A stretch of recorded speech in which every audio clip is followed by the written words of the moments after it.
Right now in the lineup, Gold Rush. The Eagles can't hang on against the 49ers team with a chip on their shoulder. We're going to hear a reaction from fans. And a giant protest erupted in a swanky part of Philadelphia. Now the governor wants an investigation of whether anti-Semitism was involved. And Philly just celebrated its first ever Rocky Day with the man who played the Italian stallion. Find out what Sylvester Stallone had to say to thousands who came out to see him. Those stories and much more on today's edition of The Lineup for Monday, December the 4th, 2023. The Lineup is brought to you by TD Bank, America's most convenient bank.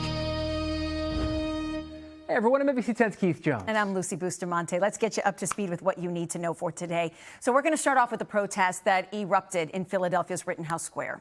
That's right. It took over the streets, held up traffic. Part of it surrounded a Jewish-owned restaurant. Yep. Governor Josh Shapiro says targeting that business is a move of anti-Semitism. NBC 10's Reddy Gyllenhaal has that story.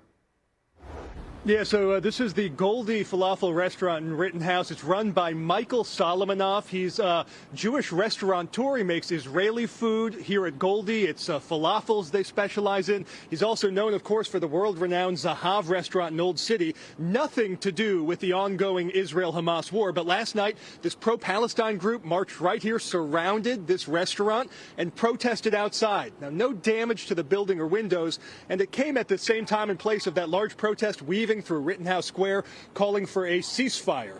In previous weeks, for some context, pro-Palestine groups have even called for boycotts of this restaurant and others that are run by Solomonov.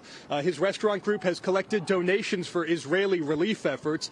For so many Jews and others watching, though, last night's protest here brings back echoes of history, of Jewish businesses targeted and blacklisted, and Pennsylvania's Governor Josh Shapiro calling this a, quote, blatant act of anti-Semitism, not a peaceful protest. A restaurant was targeted and mobbed, he said, because its owner is Jewish and Israeli.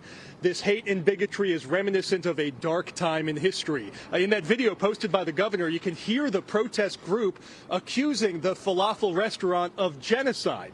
The governor adding he has communicated with the owner here, sent his support. Meantime, as we mentioned, Philadelphia police do confirm to NBC 10 that they are investigating at least that incident, that portion of last night's large protest. For now, we're live here in Rittenhouse Square. Randy Gyllenhaal, NBC 10 News.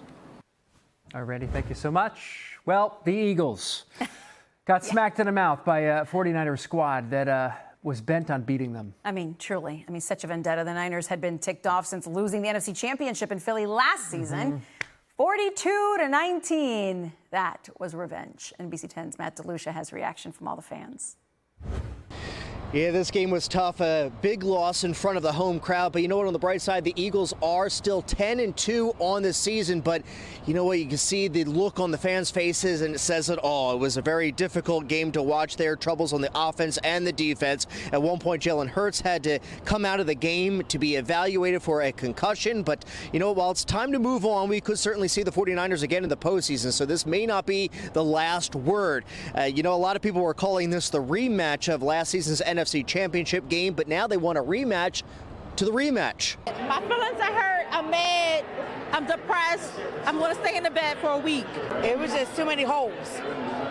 And the defense wasn't strong enough. They're an amazing team, and we're going all the way this year. We're not going to be stopped. We're going to take that loss, and we're going to come back.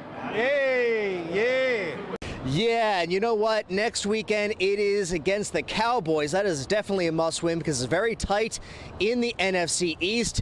The Cowboys are not far behind, so we definitely need that W next Sunday night. Outside the link, I'm Matt DeLucia, NBC 10 News. All right, Matt DeLucia. So let's take a look at the NFC standings. Keith's been watching this for a little while now. The Birds remain atop of the NFC, but things have gotten so much tighter. The Niners are within a game of the Eagles, as are the Lions and the Cowboys. So if the Birds and the Niners end up tied at the season's end, San Fran would win the tiebreak because of the win yesterday. That's right. So don't forget, the Birds are back on Sunday Night Football. Take on the Cowboys right here on NBC 10. We need all your good superstitions. You hear me? Be sure to check out our NBC 10 News Sunday Night Special next Sunday at 6 o'clock. Kickoff is at 8:20 p.m. All the things you do. So from now on, December the 3rd, I can't believe this hasn't happened sooner. Right. Will be known as Rocky Day in Philadelphia. Took almost 50 years. And who better to ring in the occasion than Sylvester Stallone himself? The Hollywood legend braved the rain along with thousands of others for a grand opening of the Rocky Shop. It's right next to the Art Museum steps. Sly brought a message of encouragement for the crowd that gathered to see him. Standing at the top of these steps, you're reminded that all things are possible. Yeah, the Rocky Shop has original movie merch, plus it's a museum for fanatics. Part of the proceeds from the shop will go toward restoring the Art Museum steps in the future. But look at all that merch. It's brilliant. Oh, it's great. The shorts, you know that's going to be a hot seller. Yeah. And the Italian stallion jacket, too, that he wore in. Oh, yeah. All right.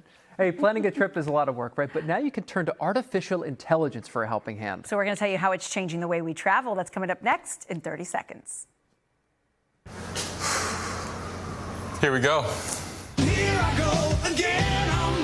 Introducing the all-new TD Clear credit card with no late fees and no interest, just a simple monthly fee.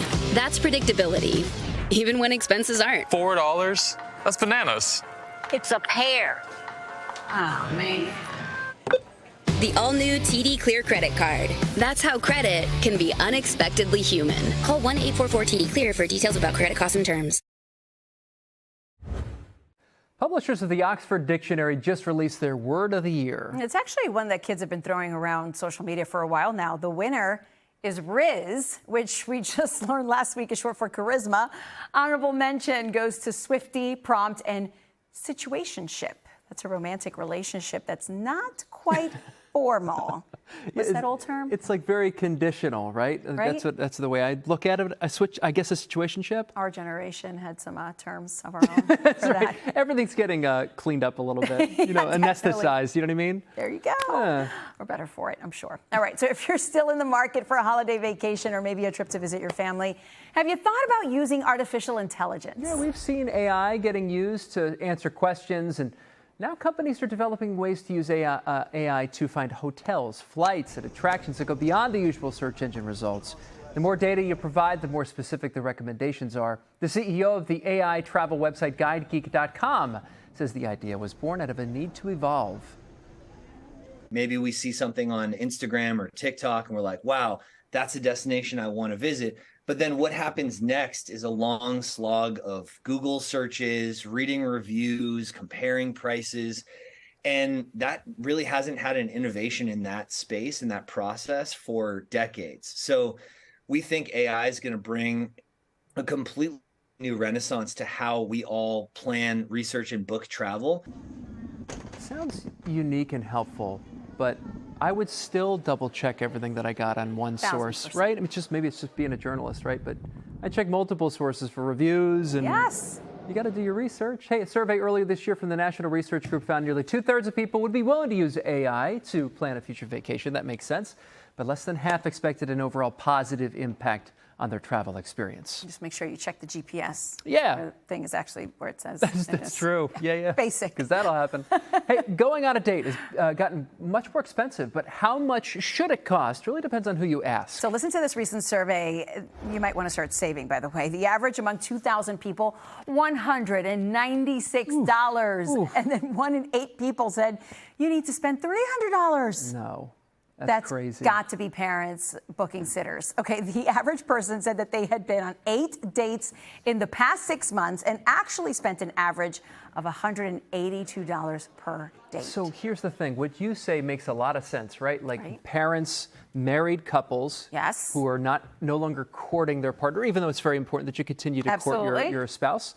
But if you're just willy-nilly dating before you're in a serious relationship and you're dropping $200 a date, that's expensive. I mean, go get coffee or something, Jay. We're old. Go to the movies. You're younger than me, but we're still old. Oh, we are getting older. That's what it is. Oh, like, is that what happens when you swipe right? Oh gosh, no. That's right. Yeah. I mean, yeah. For us guys, that's an expensive swipe. Yeah. Pizza at home after the kids are in bed. That's just as nice. All right. That does it for today's edition of The Lineup. For Lucy Bustamante, I'm Keith Jones. Remember, you can get NBC 10 News updates right here on the NBC 10 app. Catch us weekday mornings, by the way, from 4 to 7 a.m. Nothing wrong with a pizza night. Nothing wrong with a coffee date. That's it. Think about that. Have a great day.